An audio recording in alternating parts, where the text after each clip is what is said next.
Mi nombre es Sion Ayala y hoy presentaré los riesgos psicológicos en el trabajo. La definición a la cual se le puede dar son las condiciones que se hallan presentes en la situación laboral, las cuales permanecen directamente en una relación de la organización del trabajo, el contenido del mismo y la ejecución de las tareas estipuladas, las cuales afectan la paz y la salud mental del trabajador. Otro tema importante a tocar son las consecuencias que traen consigo los riesgos psicológicos, los cuales tenemos la fatiga, que es la agitación duradera del cansancio y el trabajo a un nivel intenso y prolongado. También se puede definir como una molestia que es ocasionada por el esfuerzo más o menos prolongado y por otras causas, y esto se manifiesta a través de la respiración frecuente o complicada. La cefalea es un síntoma, más no una enfermedad, la cual se define como un dolor, en una sensación desagradable en la región de la bóveda craneal. Trastornos osteomusculares se pueden provocar a través del estrés. Es bien sabido que el estrés produce recogimiento de tendones, algunas zonas como la espalda, la nuca, las manos, los brazos y las piernas. Se han hecho estudios que han demostrado que el estrés provoca afectaciones en el corazón. Esto va ligado con problemas a la hora de respirar. También causa arritmias cardíacas como la taquicardia y la braquicardia. Ya a niveles más graves provoca paros cardíacos y en el peor de los casos la muerte. La desmotivación es un factor de riesgo que provoca en el trabajador un bajón anímico, y a causa de ello pueden existir muchos factores. Quizás el trabajador pasa por un mal momento. También puede llegar a pensar que su trabajo no es el mismo de antes. Pierde amor y motivación por todo lo que hace. Algún jefe o supervisor le puede dar un maltrato y esto le provoca un bajón anímico. El estrés laboral se produce debido a la excesiva presión que tiene lugar el entorno de trabajo. La mayoría de veces también consecuencia del desequilibrio entre la exigencia laboral, aunque también se debe tener en cuenta que puede ser también una exigencia propia, o sea, algo personal.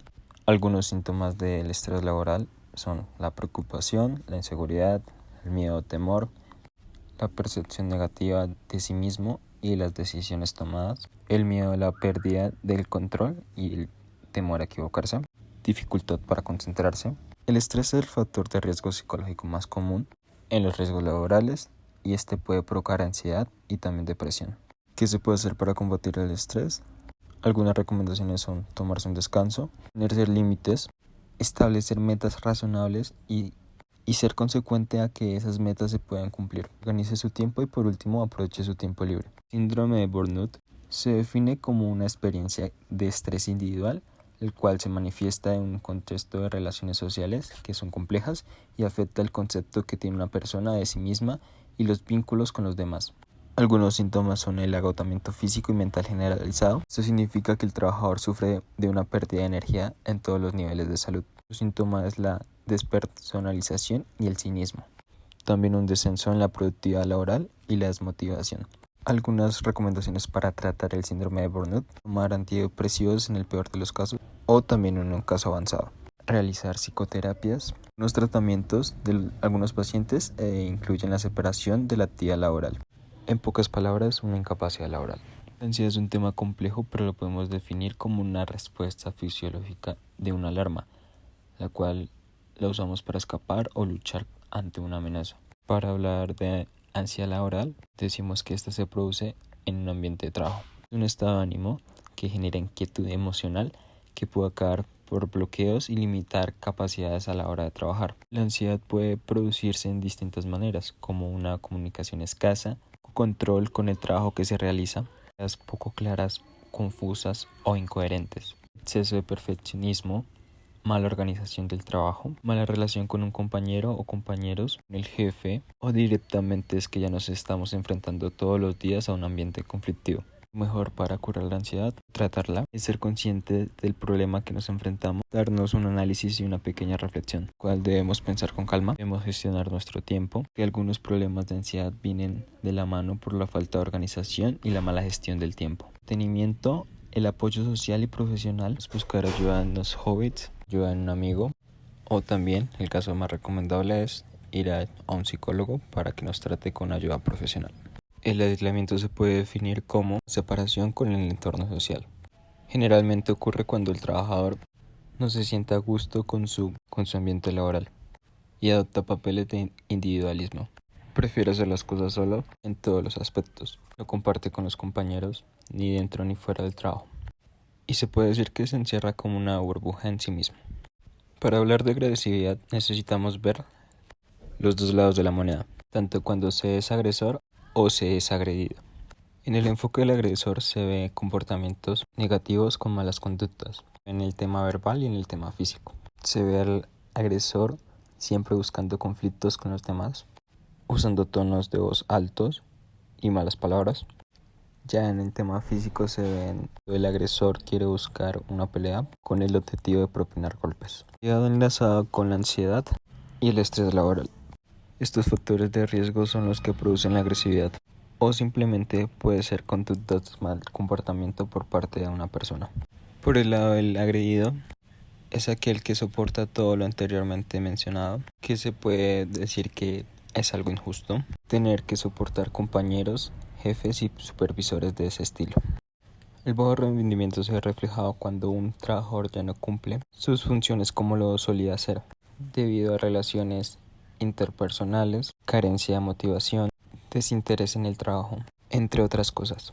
Puede decirse que los accidentes en el trabajo van más enfocados en los riesgos físicos, pero esto también se puede manifestar gracias al estrés, la desmotivación y la fatiga. Hace que nos desconcentremos, no podamos detallar lo que ocurre alrededor. Gracias a esos descuidos pueden ocurrir estos riesgos o accidentes en el trabajo. Los factores de riesgo se definen como aquellas condiciones presentes en una situación laboral, directamente relacionadas con la organización de su trabajo y su entorno social, con el contenido del trabajo, la realización de la tarea y que se presentan con capacidad para afectar el desarrollo del trabajo y la salud. En los factores encontramos la carga mental, que es el conjunto de requerimientos psíquicos a los que un trabajador se sometió a lo largo de su jornada laboral.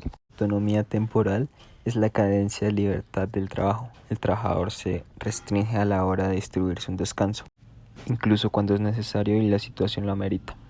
El contenido de trabajo o carga del trabajo es el grado de conjunto laboral que lleva a cabo una persona. Activa una determinada variedad de habilidades humanas, responden a una secuencia de necesidades y expectativas del trabajador y permiten el desarrollo sociológico. A veces al hablar de la carga es fácil caer en el error de pensar que solo tratamos la cantidad de tareas a las que tiene que enfrentar el trabajador, pero también nos referimos a la dificultad que lleva a cabo a realizar esas tareas, que va enfocado también en la presión de los tiempos y la carga cognitiva.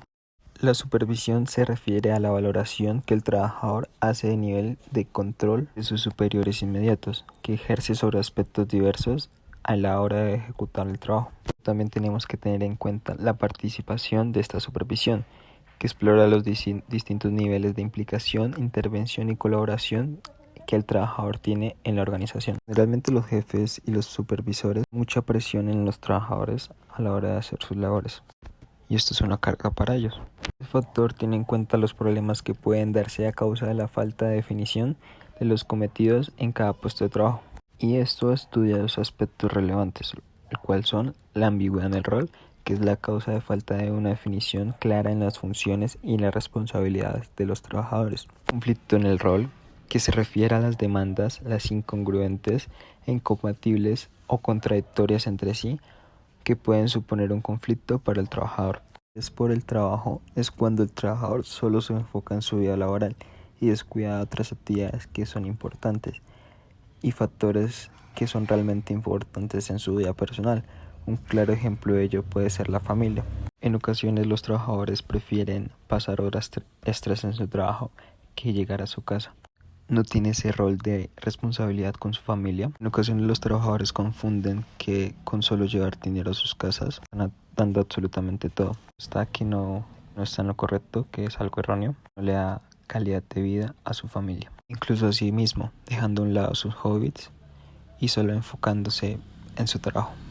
Relaciones personales lo podemos definir como los agentes externos que afectan al trabajador en su área de trabajo, lo cual lo mantienen distraído, estresado, y hay otras causas, pero comunes son la vida sentimental, los malos negocios, la enfermedad o muerte de un ser querido. Los rotativos son causantes de los desórdenes en los horarios del sueño de los trabajadores, causan insomnio y mucho cansancio. Generalmente causan mucho agotamiento. Y el no poder dormir también causa muchas afectaciones a la salud y también puede causar malos aspectos físicos. Y como último factor tenemos el acoso laboral, que es un factor de riesgo psicosocial de primera magnitud en el cual se pueden derivarse en consecuencias muy negativas, tanto para los trabajadores como para las organizaciones. También tenemos que ver la responsabilidad y el peso que tienen las empresas en la prevención de este tipo de riesgos psicosociales. El acoso laboral se tiene que tener en cuenta que es un riesgo que se puede prevenir y detectarse, y en caso que se diagnostique, se debe erradicar.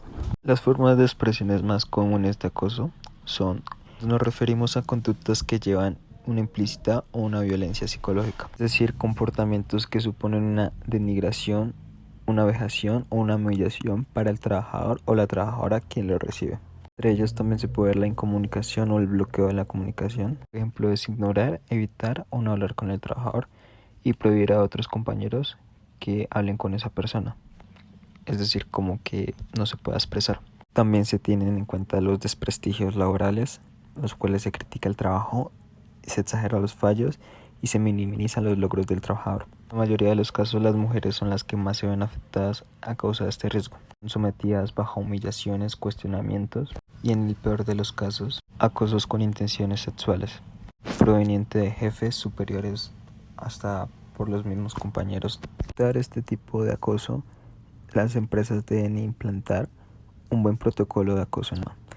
El protocolo debe contener parte puramente preventiva, declaraciones de principio de tolerancia, cero tipo de conductas, ámbito de aplicación, disfunción de protocolo y definiciones de conductas constitutivas de acoso y exclusiones. Este protocolo debe ser ágil, rápido y con las debidas garantías de la neutralidad y la confidencialidad, a respuestas a quejas y denuncias que presentan los trabajadores en esta materia.